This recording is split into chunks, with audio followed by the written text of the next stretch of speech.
दूसरा सवाल ये है कि मैंने ये भी सुना है कि जब रमज़ान शरीफ का महीना आता है तो 30 दिन जन्नत के दरवाजे खुले रहते हैं और दोज़ख के दरवाजे बंद हैं, लेकिन उस 30 रमज़ान के रोज़े या महीने के उस रमज़ान के महीने के अंदर कोई हिंदू मर जाता है तो वो कहाँ जाता है?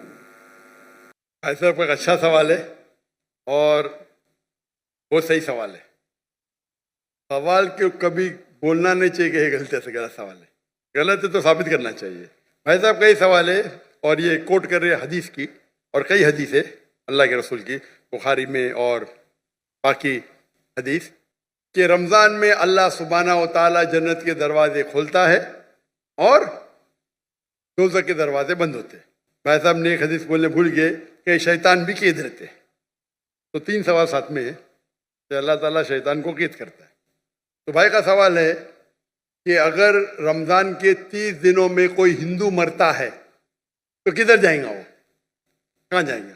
कोई सवाल पूछता है कि अगर शैतान इस चेंड मतलब कड़ी, हथकड़ी तो नहीं बोल सकते, कड़ी चेन, शैतान चेन से बंधा हुआ रहता है। तो शैतान चेन से बंधा होता है, फिर भी हम देखते गुनाह होते हैं। भले रमजान में गुनाह कम होते, गुनाह तो होते हैं ना। तो शैतान जब चेन होता है तो गुनाह कैसे होते हैं, ये भी सवाल है कि नहीं? अगर शैतान अल्लाह ताला चेन करता है रमजान में, ये तो रमजान में फिर भी चोरियां होती क्या नहीं? कम होती है, फिर भी लोग शराब पीते कम पीते। तो जब शैतान चेन है तो कैसे ये गलतियां होती है, कैसे ये गुनाह होते हैं? जहां तक कि पहले सवाल का जवाब है कि दोज़ख के दरवाजे बंद होते और जन्नत के दरवाजे खुल जाते। अगर कोई हिंदू रमजान के महीने में मरता है तो कहाँ जाएगा? वो जाएगा पहले बरज़ख में। कहाँ जाएगा? बरज़ख मतलब इंटरम पीरियड। इंसान मरने के बाद जन्नत में डायरेक्ट नहीं होता है, वो बरज़ख में रहता है। बाद में हशर के मैदान में कब उठाए जाएंगे, हिसाब किताब होगा। फाइनल सूरह इमरान सूरह नंबर 3 आयत नंबर 185। The final recompense is on the day of judgment. कुल्लु नफ्सिन ज़ाइक़तुल मौत, हर नफ्स की मौत होगी। आखिरी हिसाब किताब होगा फाइनल, कभी? On the day of judgement, क़यामत के दिन पे। और जो भी कोई जहन्नम की आग से बचेगा और जन्नत जाएगा, वो इस दुनिया में सफलता पाएगा। ये कुरान की आयत है। फाइनल हिसाब किताब कब होगा? यौमुल क़यामह में, इधर नहीं। तो रमजान में अगर बंद भी है तो वो जाने वाला है बरज़ख में। बाद में तो खुलेंगे ना, रमजान के बाद। रमजान के बाद तो दरवाजे खुलेंगे कि नहीं? जी हाँ, खुलेंगे ना। खुलेंगे। तो अगर उसने शिर्क किया, अल्लाह और अल्लाह के रसूल की बात नहीं माना, तो उसको सजा मिलेंगी बरज़ख में। जन्नत के दरवाजे खुले रहेंगे, दोज़ख के दरवाजे भी खुल जाएंगे। तो जब टाइम आएगा तो वो दोज़ख में जाएगा। बिल्कुल। ये सवाल तो आसान था। ये दूसरा सवाल और पेचीदा है। अगर शैतान चेंड है तो गलतियां कैसे होते, फिर भी गुनाह होते कम होते। आप सर्वे करेंगे तो रमजान में गुनाह कम हो जाते दुनिया भर में। इसने सर्वे किया था, जब शैतान चेंड है फिर भी कैसे गुनाह होते। और ये सवाल मुझे बहुत परेशान किया। जब मैं दावती मैदान में अल्हम्दुलिल्लाह किसी ने पूछा नहीं, बहुत परेशान किया, लेकिन अल्लाह ने जवाब दे दिया।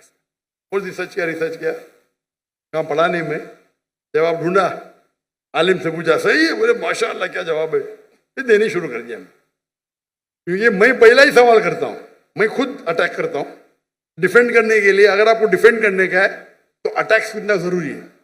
आप डिबेट जब करते हैं, आपको अगर कुरान को डिफेंड करना है तो अटैक करना भी सीखना पड़ेगा। अटैक करने में अच्छे तो खुद डिफेंड कर सकेंगे। तो मैं इसका जवाब देता हूँ कि अल्लाह के रसूल ने कहा कि शैतान चेन होते हैं, चेन में बांधे जाते। शैतान मर नहीं जाते, जिंदा रहते, लेकिन चेन में होता है।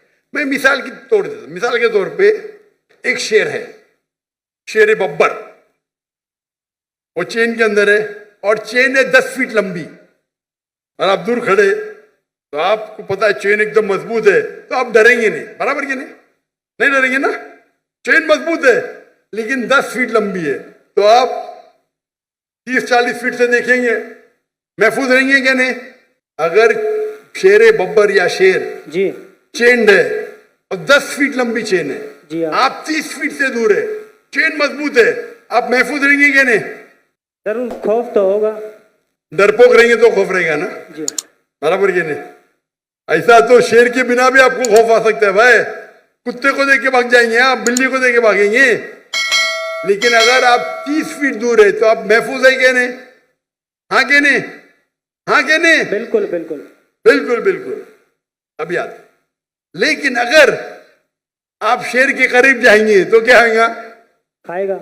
हाँ, तो अल्लाह के रसूल जब कहते हैं कि रमजान में शैतान चेंड है, उसका मतलब आप शैतान के करीब मत जाओ।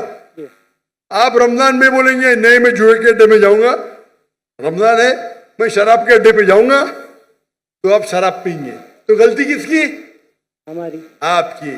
तो रमजान में जो शैतान का पावर कम रहता है, पर शैतान मरने जाते, चेंड रहते, चेंड रहते मतलब आप महफूज है अगर दूर है, लेकिन आप शेर के मुंह में हाथ डालेंगे वो चेन में भी तो आपको खा लेंगे, बराबर की नहीं? बिल्कुल। तो रमजान में आपको गुनाह से दूर रहना आसान है, लेकिन नामुमकिन नहीं है। रमजान में अक्सर मदद रहती है अल्लाह की, लेकिन फिर भी आप बोलेंगे नहीं मैं जाऊंगा भाई शराब खाने में, नहीं फिर भी मैं पिक्चर देखूंगा, ब्लू फिल्म देखूंगा, तो प्रॉब्लम होगा ना। तो रमजान में सब उसका जो इंटेंसिटी रहता है शैतान की कम रहती, क्योंकि चेन रहता है। आप उसके करीब जाएंगे, उसके मुंह में हाथ डालेंगे तो खा लेंगे आपको, फिर आप गुनाह करेंगे। तो ये है अकली जवाब।